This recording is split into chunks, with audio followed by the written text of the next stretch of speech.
In Georgia, there's a lady in white story tied to Lake Lanier, and this one carries a weight that goes beyond a single ghost story. Lake Lanier is already known for its reputation. The lake was created in the 1950s when entire communities were flooded to build the reservoir. Some of that history includes the displacement of black families and the destruction of a once thriving town. Over the decades, the lake has also become known for its high number of drownings and boating accidents.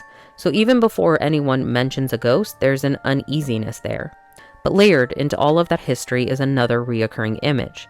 People who spend time on the lake, especially at night or early in the morning, report seeing a woman dressed in a pale blue or white dress standing near the shoreline or waist deep in the water. She's not walking along the road like in other stories. She's not asking for help. She's already in the lake.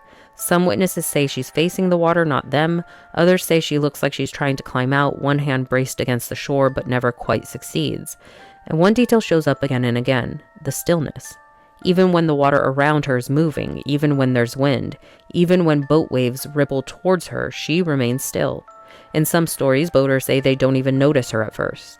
They become aware of her only after something mechanical shifts. Their engines stall, their lights flicker, the boat drifts strangely. And when they look towards the shoreline, she's there. When they look again, she's either gone or closer to the bank than she was before. There is no single version of who she's supposed to be. Some locals connect her to drownings. Others say she predates the lake entirely, that she's tied to what was submerged beneath it. No one agrees on a name. No one agrees on a timeline. No one can point to one grave or one record and say, that's her. What makes this version especially strange is how familiar witnesses describe the moment.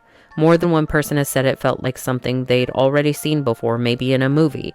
A woman in white, water, silence, that slow, tightening realization that you're looking at something you recognized, but you can't remember where from. Not because it's fictional, but because the image has been repeated so many times in folklore and media that it feels like memory instead of imagination.